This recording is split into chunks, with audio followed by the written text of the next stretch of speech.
प्रिय साथियों, आज हम हिंदी व्याकरण के अंतर्गत संधि प्रकरण पर चर्चा करेंगे और आप भली भांति इस बात से परिचित होंगे कि आजकल परीक्षाओं में केवल संधि प्रकरण से, संधि के उदाहरणों से संबंधित ही प्रश्न नहीं पूछे जाते, बल्कि संधि की रूपरेखा से संबंधित प्रश्न भी पूछे जा रहे हैं।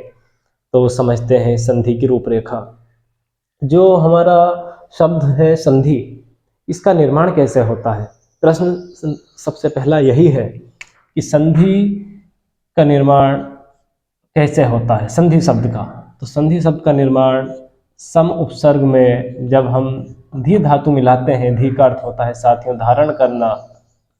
धारण करना, धारण किसको किया जाता है? तो धारण किया जाता है वर्ण को। सम्यक सम का मतलब सम्यक रूप से, अर्थात वर्णों का भली भांति मिलान ही संधि कहलाता है। वर्णों का भली भांति मिलान, उनका संगम, उनको एकत्र करना ही संधि है। संधि को हम एक नाम से और जानते हैं, संहिता, जिसका अर्थ भी मिलान या एक जगह एकत्र करना होता है। तो संधि को संहिता भी हम कह सकते हैं। दूसरी बात, एक प्रश्न और पूछा जा सकता है साथियों आपसे कि संधि जो है वह व्याकरण के किस पक्ष से संबंधित है? तो संधि व्याकरण के शब्द व्युत्पत्ति पक्ष, शब्द निर्माणक पक्ष से संबंधित है। इसका क्या अर्थ हुआ? तो इसका अर्थ यह है कि संधि के द्वारा, जिस पक्ष के द्वारा किसी नए शब्द का निर्माण किया जाता है, उसको शब्द निर्माणक पक्ष कहते हैं, शब्द व्युत्पत्ति पक्ष कहते हैं। जैसे एक शब्द होता है विद्या और एक होता है हमारा आलय। आलय का अर्थ है घर। तो जब विद्या में आलय को हम जोड़ते हैं तो नया शब्द बनता है विद्यालय।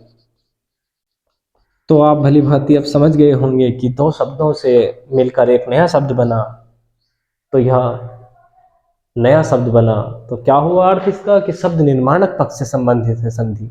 शब्द निर्माणक पक्ष से और कौन कौन से प्रकरण संबंधित है? एक होता है उपसर्ग। उपसर्गों के द्वारा भी नया शब्द का निर्माण किया जा सकता है, प्रत्यय के द्वारा भी नए शब्द का निर्माण किया जा सकता है, और साथ ही साथ समास प्रक्रिया से भी नए शब्द का निर्माण किया जा सकता है।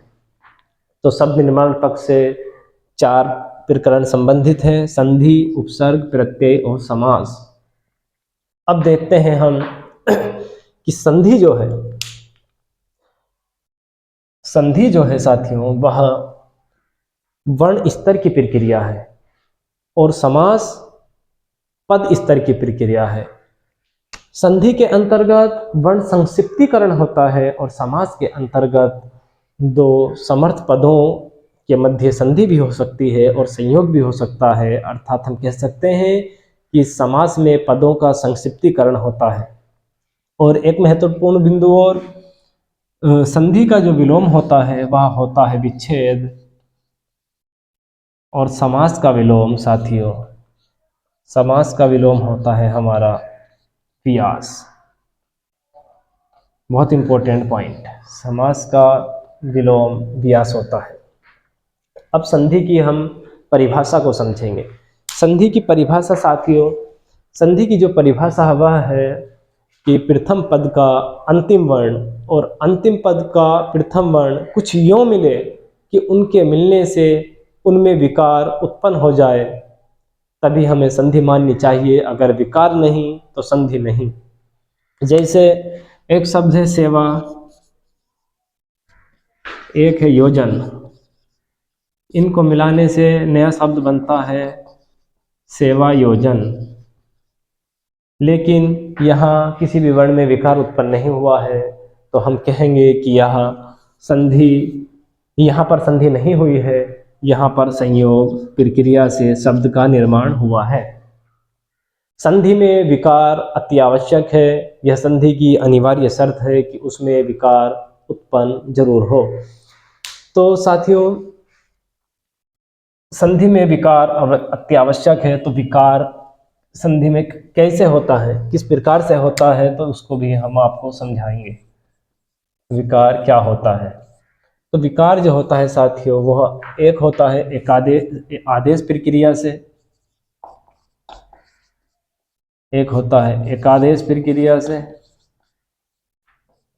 लोप या आगम समझ लीजिए। एक होता है लोप, प्रकृति भाव, प्रकृति भाव। तो देखते हैं आदेश। अभी हरियाणा टीचिंग एलिजिबिलिटी टेस्ट में एक प्रश्न पूछा गया। प्रश्न इस प्रकार था कि कौन सा विकल्प संधि की एकादेश प्रक्रिया से निर्मित नहीं है। तो साथियों आपको बता देना चाहता हूं कि विद्यार्थी चकित रह गए कि यह प्रश्न कहाँ से पूछा गया। तो वो संधि की रूपरेखा से संबंधित प्रश्न था। तो एक आदेश प्रक्रिया क्या होती है? तो साथियों आदेश प्रक्रिया होती है कि प्रथम पद के अंतिम वर्ण में ही जब परिवर्तन हो, जब प्रथम पद के अंतिम वर्ण में परिवर्तन हो तो उसको हम आदेश प्रक्रिया से शब्द का निर्माण जब हम करते हैं तो उसको हम कहते हैं कि आदेश प्रक्रिया से अमुक शब्द का निर्माण हुआ है। जैसे एक शब्द है जगत। जगत का अर्थ होता है संसार और नाथ, जगत का नाथ, जगत का स्वामी। तो इस ना के प्रभाव में हमारा जो ता है यह ना बन जाता है, अर्थात केवल ना में ही परिवर्तन यहाँ पर हुआ है तो शब्द बनता है हमारा जगन्नाथ। तो यहाँ पर प्रथम पद के अंतिम वर्ण में ही केवल परिवर्तन हुआ है, तो इसलिए हम कहें कि आदेश प्रक्रिया से यहाँ यह शब्द बना है। ऐसे ही एक शब्द है प्रीति और दूसरा है आहार। तो यहाँ पर हमारा प्रथम पद का अंतिम वर्ण जो है वह है ह्रस्व ई, और यहाँ पर अंतिम पद का प्रथम वर्ण आ है। तो इस आ के प्रभाव में इस या हमारा जो ह्रस्व ई है यह या बन जाता है, तो शब्द बनता है प्रत्याहार। तो केवल प्रथम पद के अंतिम वर्ण में ही परिवर्तन हुआ है, तो यह भी आदेश प्रक्रिया से निर्मित हुआ है। ऐसे ही एक शब्द है हमारा नेय धन अख। इस आ के प्रभाव में हमारा आय बन जाएगा यहाँ पर, और शब्द बनेगा नायक। तो यह भी आदेश प्रक्रिया से निर्मित हुआ है। तो साथियों दीर्घ स्वर संधि, गुण संधि और यण संधि आदेश प्रक्रिया से निर्मित नहीं होते हैं। वहां पर सब आदेश प्रक्रिया से व्यंजन संधि, जिसका उदाहरण यह था, और एक हमारा यण संधि और अयादि संधि। यण संधि, अयादि संधि और व्यंजन संधि में शब्दों का निर्माण आदेश प्रक्रिया से होता है। यण संधि और अयादि संधि में प्रथम पद के अंतिम वर्ण में ही परिवर्तन होता है, तो इसलिए हम कहेंगे कि यण संधि और अयादि संधि के जो उदाहरण हैं वह संधि की आदेश प्रक्रिया से निर्मित होते हैं। भली भांति आप समझ गए। अब हम चलते हैं एकादेश प्रक्रिया। संधि की एकादेश प्रक्रिया क्या होती है? एकादेश प्रक्रिया होती है साथियों जब प्रथम पद के अंतिम वर्ण और अंतिम पद के प्रथम वर्ण के मिलन से कोई नया वर्ण आ जाए। प्रथम पद के अंतिम वर्ण, अंतिम पद के प्रथम वर्ण के मध्य के मिलन से जब नया शब्द की व्युत्पत्ति हो जाए तो उसको हम कहेंगे एकादेश प्रक्रिया। अर्थात दोनों ही निर्दिष्ट वर्णों के मध्य विकार उत्पन्न होना एकादेश प्रक्रिया से शब्द का निर्माण कहा जाएगा। जैसे दीर्घ स्वर संधि को ही हम लेते हैं। शब्द है हमारा हिम और एक है आलय। यहाँ पर हमारा आ है और यहाँ पर हमारा दीर्घ आ मिलने से दीर्घ आ हमारा बना, तो शब्द बनता हिमालय। हिमालय अर्थात इन दोनों निर्दिष्ट वर्णों के स्थान पर दीर्घ आ हो जाना ही एकादेश प्रक्रिया है। ऐसे ही एक शब्द है हमारा चंद्र। चंद्र मतलब चांद, और अर्क, अर्क मतलब सूर्य। तो यहाँ पर ह्रस्व आ और ह्रस्व आ मिलकर क्या बने साथियों, दीर्घ आ शब्द बनता है चंद्रार्क। चांद और सूर्य, तो यह भी हमारा एकादेश प्रक्रिया से निर्मित हुआ है। यह हमारा था हमारा दीर्घ स्वर संधि का उदाहरण। अब गुण संधि का उदाहरण को आप समझ लीजिए। हित धन उपदेश। हित का जो हमारा अंतिम वर्ण है वह है ह्रस्व आ, और उपदेश का जो प्रथम वर्ण है वह है ह्रस्व उ। इन दोनों के मेल से शब्द बनता है ओ, अर्थात आ और उ के स्थान पर नया वर्ण ओ का आ जाना ही एकादेश प्रक्रिया है। तो शब्द बनता है हमारा हितोपदेश, हितोपदेश। और एक शब्द है, अब हम वृद्धि संधि का एक उदाहरण आपको बताते हैं। वृद्धि संधि का एक उदाहरण है साथियों, एक धन एक, ह्रस्व आ और एक से मिलने से हमारा बनता है आई, शब्द बनता है एकाएक। तो दीर्घ स्वर संधि, गुण संधि और वृद्धि संधि में एकादेश प्रक्रिया से शब्दों का निर्माण होता है। तो साथियों आप भली भांति आदेश एकादेश को समझ गए हैं। आदेश एकादेश क्या है, यह विकार है। विकार किस प्रकार से हो सकते हैं, तो दो बिंदु हम समझ गए, आदेश और एकादेश। अब अगला बिंदु हम समझते हैं। अगला बिंदु है हमारा आगम। आगम, आगम साथियों होता है तीन प्रकार से। आगम का मतलब है आना, जैसे चागम अर्थात चाका आना, चाका आना। एक होता है शागम, शाका आना, और एक होता है सागम, साका, इस साका आना।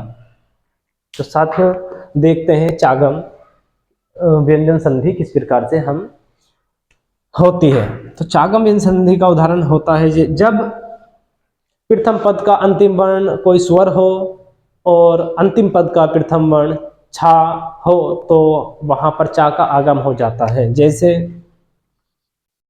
एक शब्द है परी और दूसरा है छेद। परी का जो अंतिम वर्ण है वह है ह्रस्व ई, और छेद में जो हमारा प्रथम वर्ण है वह है छा। तो इन दोनों के मध्य चा का आना ही चागम कहलाता है। तो यहाँ पर हमारा आ गया चा, तो शब्द बन गया परिच्छेद। ऐसे ही एक शब्द होता है साथियों दंत और छेद। ह्रस्व आ और छा, इनके मध्य चा का आगम ही कहलाता है चागम, शब्द बनेगा दंतच्छेद। ऐसे ही परिच्छेद, इसी प्रकार से बहुत सारे एग्जाम्पल्स आप देख सकते हैं। विच्छेद, विच्छेद चा का आगम। पितृ धन छाया, ह्रस्वरी और छा, री भी हमारा स्वर है, यहाँ पर छा है प्रथम अंतिम पद का प्रथम वर्ण, तो चा का आगम हो जाएगा, शब्द बनेगा पितरत छाया। साथियों यह संधि इतनी महत्वपूर्ण है कि शब्द शुद्धि प्रकरण से आप भली भांति इन एग्जाम्पल्स को आप परीक्षा में देखोगे और मिलेगा कि पितरच्छाया शुद्ध शब्द है या नहीं है। तो आप अगर इस संधि को, चागम संधि को पहचानते हो तो आप भली भांति उसका उत्तर दे पाओगे। तो चागम को आप समझ गए। अब है शागम। शागम क्या होता है? अब शागम होता है साथियों, शागम क्या होता है? शाका आना, इस शाका आना ही शागम है। जब परी उपसर्ग के बाद, जब परी उपसर्ग के बाद कर, कार, कृत, कीर्ति, कारक, करण आदि शब्द आए तो उनके मध्य शा का आगम हो जाता है। जैसे परिधन कर, तो शब्द बनता है साथियों परिष्कर। ऐसे ही परिष्कृत, परिष्कारक, परिष्करण। तो जब परि उपसर्ग के बाद कर, कार, कृत, कीर्ति, कारक, करण इत्यादि शब्द आए तो उनके मध्य शा का आगम हो जाना ही शागम व्यंजन संधि कहलाती है। तो हम आगम में शागम भी समझ गए, अब समझते हैं सागम।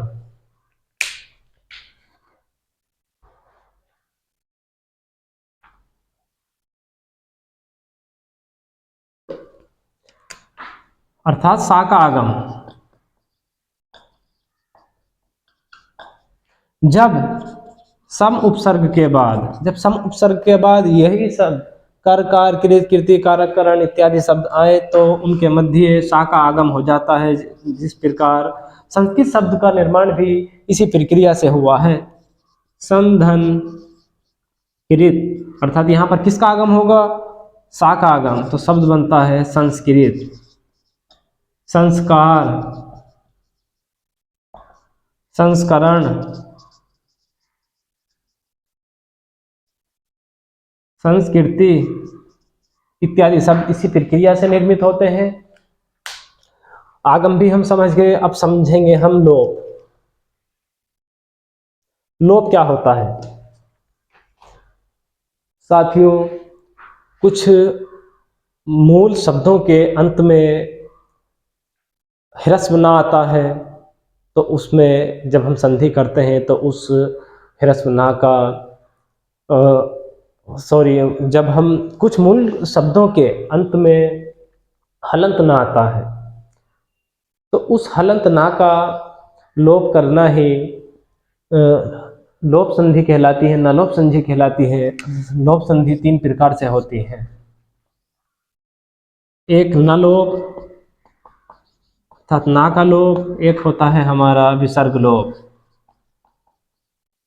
विसर्ग लोप, नालोप, जैसे कुछ मूल शब्द होते हैं उनके अंत में हलंत ना आएगा, जैसे योगिन, एक शब्द होता है योगिन। जब योगिन में हम राज जोड़ेंगे तो इस ना का लोप हो जाएगा तो शब्द बनेगा योगी राज।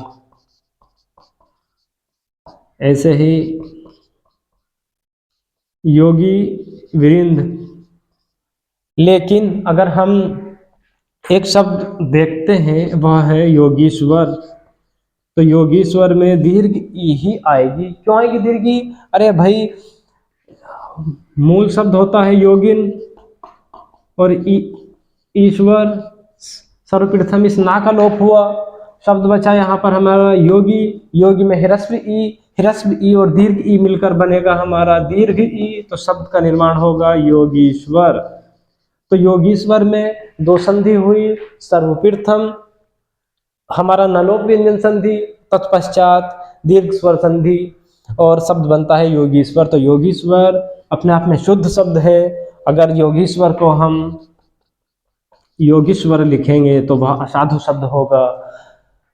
अब इस प्रक्रिया से बहुत सारे शब्द आप कर सकते हैं और शब्द शुद्धि प्रकरण में तो इस संधि का बहुत ही ज़्यादा महत्वपूर्ण योगदान रहता है।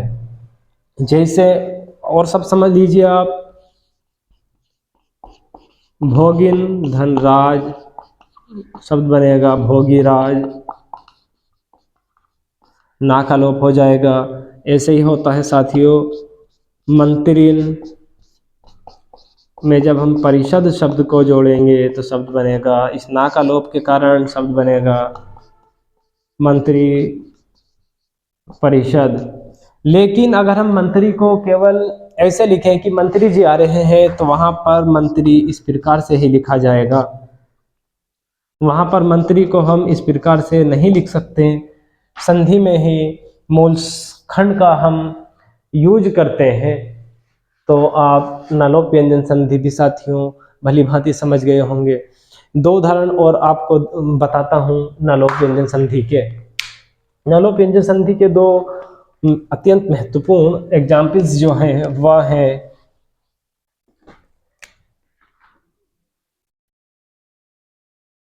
हमारा जैसे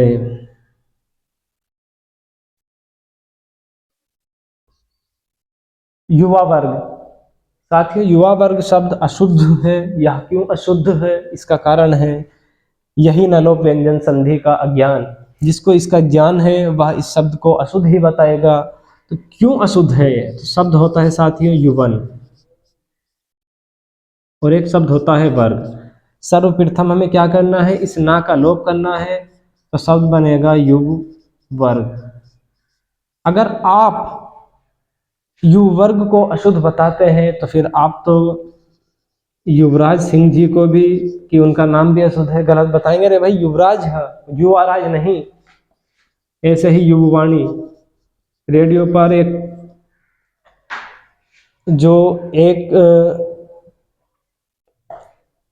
प्रोग्राम प्रसारित होता है युववाणी नाम से। तो युवर्ग, युवराज, युवाणी शुद्ध शब्द हैं, लेकिन अगर आप युवावस्था को अशुद्ध बताएंगे इस आधार पर, तो आप कदाचित इस संधि को समझ ही नहीं पाए। तो युवावस्था भी शुद्ध है। क्यों शुद्ध है?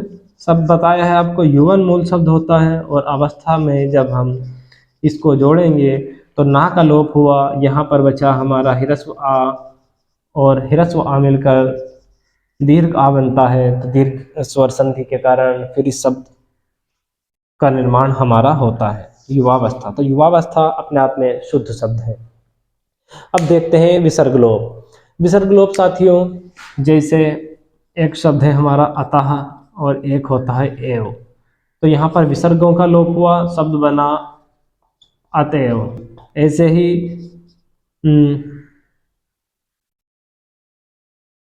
चलो आप ये अतएव, एक होता ततएव, ततः एव, ततएव। तो दो तीन शब्द इस प्रकार से बन सकते हैं जहाँ पर विसर्गों का लोप होता है। एक है प्रकृति भाव।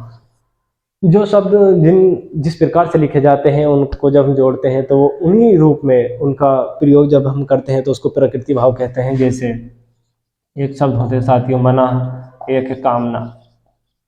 शब्द बनता है मनः कामना। तो मनः कामना अपने आप में शुद्ध शब्द है। अगर आप इसको मनोकामना लिखेंगे तो निश्चित ही हम संधि प्रकरण को भली भांति नहीं समझे, तो शुद्ध शब्द मनः कामना ही होता है। तो यह हमारी संधि प्रकरण की रूपरेखा थी। आप अगर इसको भली भांति समझ गए होंगे तो निश्चित ही परीक्षा में कितना ही कठिन प्रश्न क्यों ना बन जाए, आप भली भांति उन प्रश्नों को कर ले जाएंगे। तो आगे से हम स्वर संधि सबसे पहले हम पढ़ेंगे अगले व्याख्यान में, और तत्पश्चात व्यंजन संधि और विसर्ग संधि को विस्तार से पढ़ेंगे। बहुत बहुत धन्यवाद। मिलते हैं अगली वीडियो में।